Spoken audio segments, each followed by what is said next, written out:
और ब्रेक के बाद आप सभी का स्वागत। अब आइए आगे बढ़ते हैं। घड़ी घड़ी घमासान खबरों का तूफान आपको दिखाते हैं। 18 मार्च से पंजाब के जालंधर से फरार अमृतपाल सिंह को पुलिस अब तक ढूंढ नहीं पाई है और इस बीच उसके उत्तराखंड के रास्ते नेपाल भागने की आशंका जाहिर की जा रही है। यही वजह है कि उत्तराखंड में पुलिस और एजेंसी एक्शन मोड में है, क्योंकि सूत्रों की माने तो एनआईए की टीम ने धूम से एक महिला को हिरासत में लिया है जो अमृतपाल की करीबी बताई जा रही है। अभी हमारे पास ऐसी कोई बातचीत नहीं हुई है। जो जनरल इनपुट आया उस बेस पे हमारा वेरिफिकेशन और अलर्ट है। अभी अदरवाइज कोई जनरल एजेंसी हमसे संपर्क नहीं किया अदर देन जनरल। तो सीमाओं पर तो आपने कहा ही है कि चौकसी रखी हुई है। जब हमारी जो बॉर्डर डिस्ट्रिक्ट से बॉर्डर है वहाँ पे चौकसी बरता जाए और चेकिंग भी किया जाए ऑन एंड ऑफ में। दरअसल भगोड़ा अमृतपाल सिंह वारिस पंजाब दे का प्रमुख और खालिस्तानी समर्थक है। उस पर खालिस्तानी आंदोलन को हवा देने का आरोप है, जो पहले पंजाब से दुबई गया था और कुछ समय पहले लौटा है। अमृतपाल सिंह किसान आंदोलन में दीप सिद्धू के साथ दिखा था। इसने एक मंच पर पीएम मोदी और गृह मंत्री अमित शाह के लिए अपशब्द कहे थे और अजनाला थाने में दंगा कर साथी को छुड़ाने का आरोप भी है। खालिस्तान समर्थक अमृतपाल को लेकर उत्तराखंड में अलर्ट इसलिए है क्योंकि खुफिया इनपुट की माने तो अमृतपाल उत्तराखंड के रास्ते नेपाल भाग सकता है।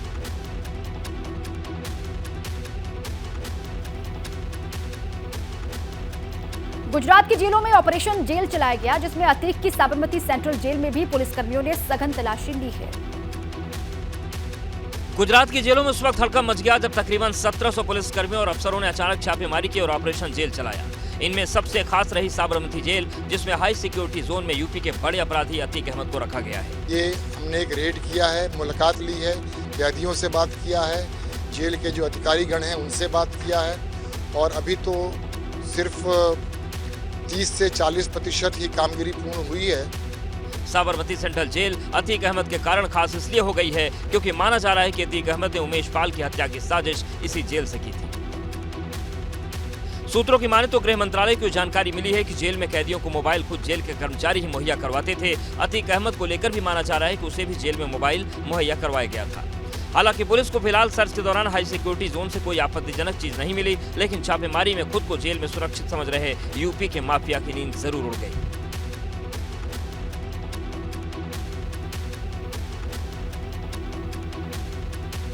उमेश हत्याकांड के बाद पुलिस अब राजूपाल हत्याकांड के फरार गुर्गों की तलाश भी शिद्दत से कर रही है और इसी कड़ी में पुलिस कौशांबी के उस गांव तक पहुंची जहां 18 सालों से फरार अतीक के गुर्गे की मौजूदगी की भनक लगी थी।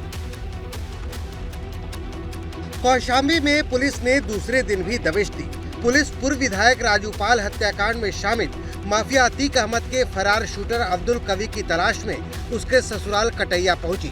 अब्दुल कवी 18 सालों से सीबीआई, एसटीएफ और पुलिस को चकमा दे रहा है। अब्दुल कवी पर 1 लाख रुपए का इनाम घोषित है। अब्दुल कवी का भी नाम सामने आया था और यह नाम तब आया था जब सीबीआई ने जांच किया था। 18 वर्षों बाद भी वह पुलिस की गिरफ्त से दूर है। पुलिस अब्दुल कवी के अलावा उसके भाई अब्दुल वली की तलाश कर रही है। छापेमारी के दौरान तकरीबन 6 लोगों को हिरासत में लिया गया है और आधा दर्जन से अधिक असलहे भी बरामद किए गए। यहाँ जो भी इनके शरण देने वालों की सूची हम लोगों को मिली थी, हम लोगों की जानकारी हुई थी, उनके यहाँ हम लोगों ने तलाशी की है। तमाम असलहे मिले हैं जो ये खासकर ऐसी जगह पे पनाह लेता था जो लाइसेंसी शस्त्र जिनके यहाँ रहता था। दरअसल अब्दुल कवी अतीक अहमद का शार्प शूटर है जो 25 जनवरी 2005 को पूर्व विधायक राजूपाल की हत्या के बाद से फरार है। पुलिस ने अब्दुल कवी को भगोड़ा घोषित कर रखा है। महिला क्रिकेटर स्नेहा राणा की कोच नरेंद्र राणा ने जहर खाकर आत्महत्या की कोशिश की है, जिसके बाद उन्हें अस्पताल में भर्ती करवा दिया गया। राजकीय दून मेडिकल कॉलेज यही वो अस्पताल है जहां क्रिकेटर स्नेहा राणा के कोच नरेंद्र शाह को शुक्रवार की रात को भर्ती कराया गया था। डॉक्टर की माने तो शाह के फेफड़ों में पानी भर जाने से गंभीर संक्रमण हो गया है, जिसके बाद स्थिति और नाजुक हो गई है। इसके बाद उन्हें वेंटिलेटर और फुल ऑक्सीजन सपोर्ट पर रखा गया है। आईसीयू में उनको वेंटिलेटर पे रखा हुआ है मरीज को फिलहाल, और फुल ऑक्सीजन सपोर्ट पे हैं। जितना मैक्सिमम दिया जा सकता है शरीर को उसमें है, लेकिन हालत अभी भी उनकी नाजुक बनी हुई है। कोच नरेंद्र शाह ने आत्महत्या की कोशिश क्यों की, फिलहाल इस बारे में जानकारी स्पष्ट नहीं हो पाई है, लेकिन जानकारी के मुताबिक एक ट्रेनी का नरेंद्र शाह के साथ बातचीत का वीडियो हुआ था वायरल। जोगीवाला में लिटिल मास्टर क्रिकेट क्लब नाम से अकादमी चलाते हैं। ऑडियो वायरल होने के बाद कोच डिप्रेशन में चले गए थे। क्रिकेटर स्नेहा राणा के कोच नरेंद्र शाह को कल संदिग्ध परिस्थितियों में देहरादून के दून अस्पताल में भर्ती कराया गया। जानकारी है कि उनके द्वारा कोई जहरीला पदार्थ खाया गया है, जिसके बाद उनकी तबीयत बिगड़ी। उधर पुलिस भी अस्पताल में बयान लेने पहुंची थी, लेकिन अभी नरेंद्र शाह पुलिस को बयान देने की स्थिति में नहीं है। हालांकि आशंका है कि ऑडियो वायरल होने के बाद नरेंद्र शाह ने ऐसा कदम उठाया होगा। प्रदेश में सारस पर सियासत गर्म हो गई है। अखिलेश यादव ने राज्यपक्षी सारस पर एक और वीडियो ट्वीट किया।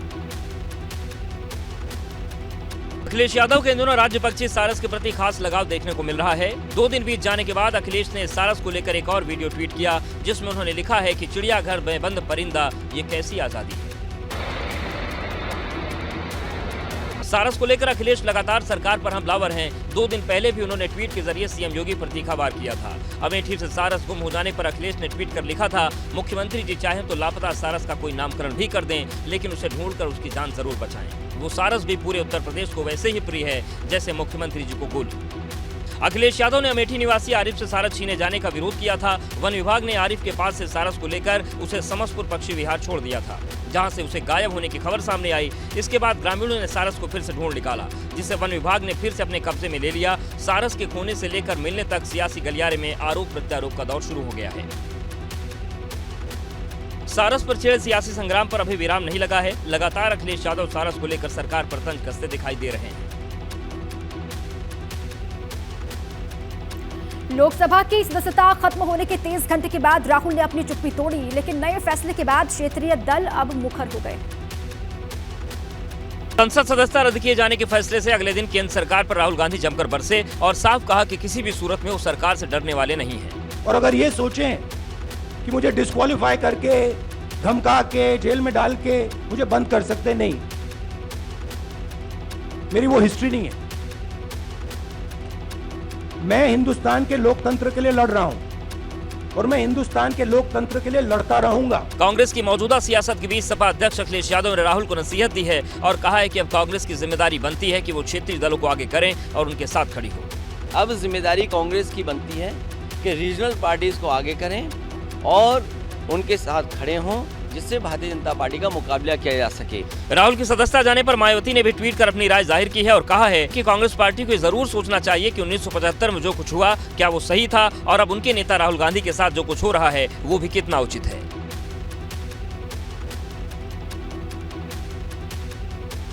राहुल गांधी की लोकसभा सदस्यता निरस्त करने के खिलाफ यूपी समेत देश भर में कांग्रेस कार्यकर्ताओं का गुस्सा सड़कों पर उतरा। पार्टी कार्यकर्ताओं ने जगह जगह रोड जाम कर विरोध जताया। आगरा में नेशनल हाईवे 2 पर कांग्रेसियों ने पूरी तरह से कब्जा कर लिया। हंगामा इतना जबरदस्त था कि हाईवे पर लंबा जाम लग गया।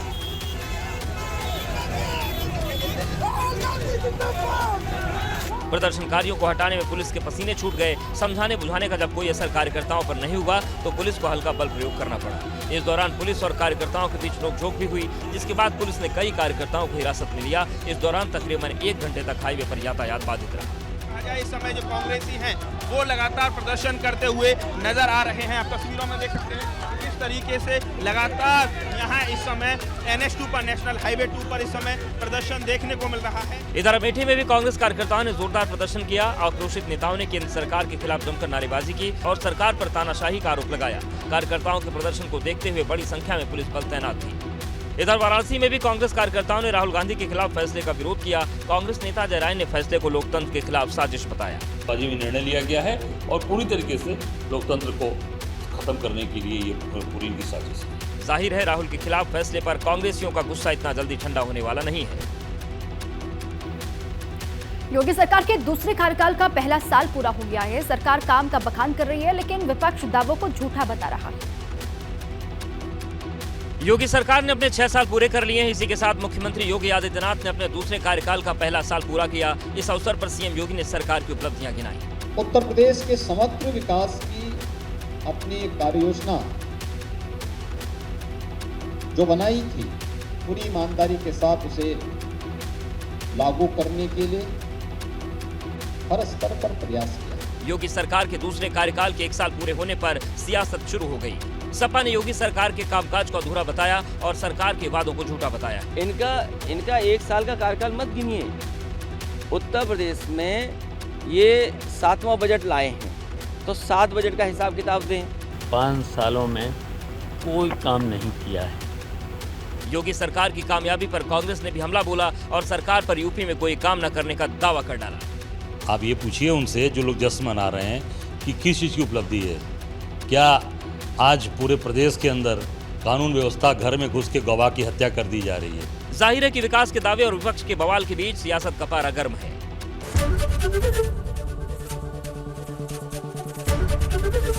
एबीपी गंगा, खबर आपकी, जुबान आपकी।